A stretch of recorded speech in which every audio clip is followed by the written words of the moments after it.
उन्होंने कहा कि उनका एहसान था, तो चलो मेहरबानी लेकिन मज़ार कायद पे जलसे के लिए आपने उनकी मदद ली। देखें, देखना यहाँ पर यह है कि क्या ये जलसा करवाने से इनका ग्राफ जो है लोगों में मकबूलियत बन जाएगी। आप ट्विटर उठा लें, आप टिकटॉक उठा लें, आप फेसबुक उठा लें, पूरा आप सोशल मीडिया देख लें, गालियां पड़ रही हैं। कोई बंदा इनके ये टिकटॉक अकाउंट बनाकर जो इमरान खान के ऊपर एतराज करते थे जनाब के, वो देखे जी टिकटॉकर और ये वो उसने अकाउंट बनाया, सिर्फ उसने उसलिए अकाउंट उस वक्त बनाया था, अब टिकटॉक की बात नहीं है। ये हर चीज की इन्होंने कॉपी की है, जो इमरान खान ने की है उसके ऊपर एतराज किया, लेकिन जब ये देखते हैं ऐसे नहीं है, ये समझते हैं कि जैसे आप ये कहें कि जी मैंने आईफोन ले लिया तो दूसरे ने क्यों ले लिया। नहीं, ये टेक्नोलॉजी ओपन है, टेक्नोलॉजी अलग चीज है, टेक्नोलॉजी एतराज किया गया था ना, उस वक्त एतराज कर सकते हैं। अगर आपने इजाद किया हो तो आप कह सकते हैं हमारा प्लेटफॉर्म है, तो फिर आप किसी को क्रिटिसाइज ना करें ना कि वो क्यों है, उसका अकाउंट क्यों बना है, उसका यूट्यूब क्यों अकाउंट बना है। बेसिकली तो मकसद यही होता है ना कि आप लोगों तक शऊर जो है वो किस तरह से अपना मैसेज आपने कन्वे करना है। तो वो एक सोर्स ऑफ इन्फॉर्मेशन है। आप बैठे हो, आप व्लॉग करते हैं, आप पर भी हजारों लोगों के एतराज होंगे, तो उस पर जो है आपका राइट है, आप कर सकते हैं। फिर पूरे पाकिस्तान में या तो बैन कर दिया जाए ना कि कोई बना नहीं सकता। आपकी अपनी दूसरे नंबर पर ये जो पहले बात हो रही थी कि नवाज शरीफ साहब ने बड़ा कह दिया कि हम जी 9 मई वाले नहीं है।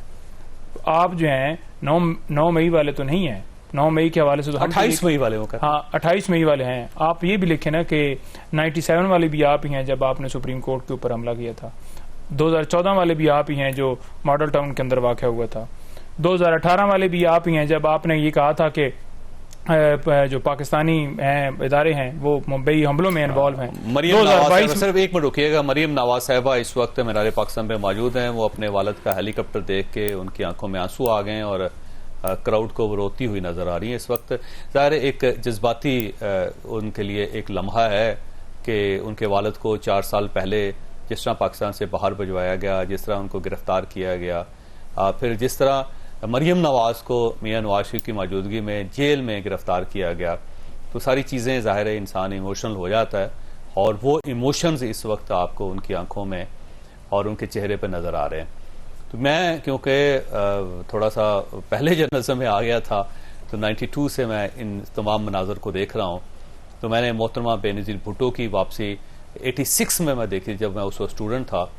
तो उस वक्त मैंने देखा था जब वो लैंड की थी, तो जिस तरह उन्होंने ज़मीन पे खड़े होके पाकिस्तान की सरजमीन पे खड़े होके आसमान की तरफ देखा था, उस वक्त उनकी आंखों में आंसू भी थे और उन्होंने दुआ भी की थी। उसके बाद मैंने फिर मियां नवाज शरीफ साहब को गिरफ्तार होते हुए, फिर जेलों में जाते हुए, फिर जेलों से रिहा होते हुए, फिर अपने घरों में जाते हुए भी देखा।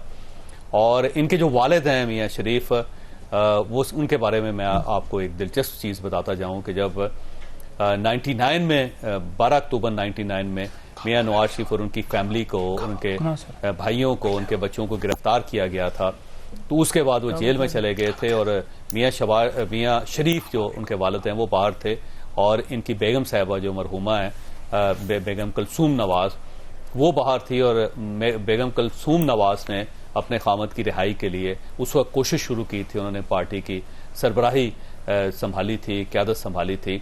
और उस सारे दौरानिए में एक बड़ी दिलचस्प बात यह है कि मियां शरीफ अपने साहबजादों से मिलने के लिए नहीं गए थे, ना वो किसी अदालत में गए, ना उन्होंने जेल में अपने साहबजादों से मुलाकात की थी। और उस वक्त मियां शरीफ से कहा जाता था कि आपका तो सारा खानदान जेल के अंदर है, तो आप उनसे मिलने के लिए क्यों नहीं जाते।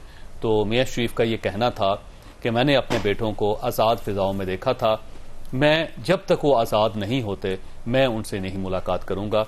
और फिर मियां शरीफ उसी वक्त मिले थे नवाज शरीफ को जब मियां नवाज शरीफ को सऊदी अरेबिया भिजवाया जा रहा था। तो ये एक जज्बाती किस्म के लम्हा होते हैं और किसी भी खानदान के साथ हो। जब इमरान खान साहब जेल से बाहर निकलेंगे तो यकीनन उनकी बहनों के भी यही जज्बात होंगे, या उनकी बेगम साहिबा के भी यही जज्बात होंगे, या उनके कारकुनों के भी यही जज्बात होंगे। एक अफिलिएशन होती है, याद रखिएगा, लीडर्स के साथ भी और फैमिली के साथ भी। अगर आप वालिद हैं और आपको अपने बच्चों से दूर कर दिया गया है, या आप अपने बच्चों से दूर हैं, खुद दूर हैं या किया गया है, जब आप दोबारा अपने बच्चों के सामने आएंगे तो एक इमोशनल होना एक कुदरती बात है। तो मरीम और वो भी बताया ना, जिस तरह इसी तरह अगर वालिद को दूर कर दिया जाए या बच्चों को दूर कर दिया जाए तो उसके बाद एक जज्बाती मनाजर आते हैं। सदाकत अब्बासी की आपको वीडियो याद होगी कि जब वो अपनी वालदा से मिलने गए थे तो किस तरह वालहाना तरीके से उन्होंने अपनी वालदा से मुलाकात की और किस तरह माँ और बेटा दोनों देर तक रोते रहे थे। ये एक जज्बात है, ह्यूमन इमोशंस हैं, इनके ऊपर कोई कदगन नहीं लगाई जा सकती या इनको काबू नहीं रखा जा सकता। इंसान के बारे में कहा जाता है कि वो सिर्फ इंसान है, वो ना जज हो सकता है, ना वो सियासतदान हो सकता है, ना वो बिजनेसमैन हो सकता है, क्योंकि ये सब चीज़ें फॉर द टाइम बीइंग होती हैं। ह्यूमन आर ऑलवेज ह्यूमन, और वो हमेशा इंसान ही रहते हैं। तो इंसान को अपने जज्बात का के इजहार का भी हक है और उनको कंट्रोल करना इतना आसान काम नहीं है। मैं ज़हीरुद्दीन बाबर का एक वाक़या आपको सुनाता चलूँ कि ज़हीरुद्दीन बाबर मुग़ल सल्तनत की बुनियाद रखी थी उन्होंने सब कॉन्टिनेंट में। वो बड़ा वारियर इंसान था। उससे एक बार पूछा गया था कि आपकी पूरी ज़िंदगी जो है उसको अगर किसी तरह बयान किया जा सके तो कैसी थी। तो उन्होंने कहा जी मैंने सिर्फ 2.5 दिन ज़िंदगी गुजारी है। और उनसे पूछा गया कि 2.5 दिन से क्या मतलब है। उन्होंने कहा कि एक बार मेरे पूरे जिस्म पे ख़ारिश हो गई और ऐसी ख़ारिश होगी कि मैं कोई कपड़ा नहीं इस्तेमाल कर सकता था। मैं मालिश करके पूरे जिस्म के ऊपर तेल लगा के मुझे बैठना पड़ता था।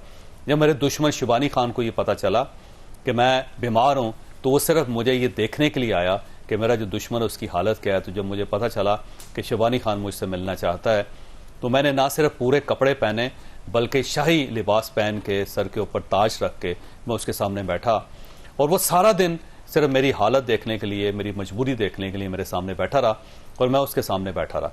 और जो ही वो घर से बाहर निकला या महल से बाहर निकला तो सबसे पहले मैंने अपने कपड़े उतारे और मेरा पूरा जिस्म उस वक्त सुर्ख हो चुका था जख्मों से, क्योंकि मैं बर्दाश्त ही नहीं कर पाता था। वो बर्दाश्त थी मेरी। दूसरा उसने कहा कि एक बार मैं कहीं जा रहा था तो सो गया तो एक अजदह ने मुझे जकड़ लिया और मुझे अपने आप को बचाने के लिए सारा दिन उसके साथ लड़ना पड़ा और उसके बाद बिल आखिर शाम के वक्त में अपनी जान बचाने में कामयाब हो गया। ये मेरी ज़िंदगी का दूसरा दिन था। और उसके बाद उसने कहा जो बाकी सारी ज़िंदगी है वो आधा दिन है, उसमें मेरी अचीवमेंट्स भी हैं। मैं जिस तरह उज़्बेकिस्तान से भागा, जिस तरह मैं अफ़गानिस्तान से बाहर निकला, जिस तरह मैंने फ़ौज बनाई, जिस तरह मैंने हिंदुस्तान फतह किया, जिस तरह मैं इसके तख्त पे बैठा, ये सब आधे दिन की फतूहात हैं। इसकी हैसियत बड़ी कम है। याद रखिएगा कि इंसान के लिए जो इमोशन को कंट्रोल करना होता है, अपने गुस्से को कंट्रोल करना होता है, जो एक नागवार है से सूरत हाल होती है उसको कंट्रोल करना होता है, ये इंतहाई मुश्किल होता है। आप किसी माँ को कहें कि अपने फांसी लगते हुए बेटे को देख के तुमने अपनी आंखों में आंसू नहीं लेके आने, तो वो एक ऐसा लम्हा है जो मेरा नहीं ख्याल कि ह्यूमन बीइंग के लिए किसी तरह भी मुमकिन होगा। या किसी बच्चे से कहा जाए कि तुम 10 साल बाद अपनी माँ को देख रहे हो, तुमने जज्बात पे काबू रखना है, तो ये मुमकिन नहीं होता। तो जज्बात सबके साझे होते हैं। वो कोई भी शख्स हो, उसका ताल्लुक पीपल्स पार्टी के साथ हो, उसका ताल्लुक काफ लीग के साथ हो, वो जनरल परवेज़ मुशर्रफ क्यों ना हो, वो इमरान खान ही क्यों ना हो, बहरहाल इंसान इंसान होते हैं और हम सबको इंसान की हैसियत से अपनी गलतियों को मानना चाहिए, अपनी कोताहियों को तस्लीम करना चाहिए और इसके साथ साथ इंसान होने का एतराफ़ करना चाहिए। मैं अक्सर लोगों से कहता हूँ कि अल्लाह से डर के रहें।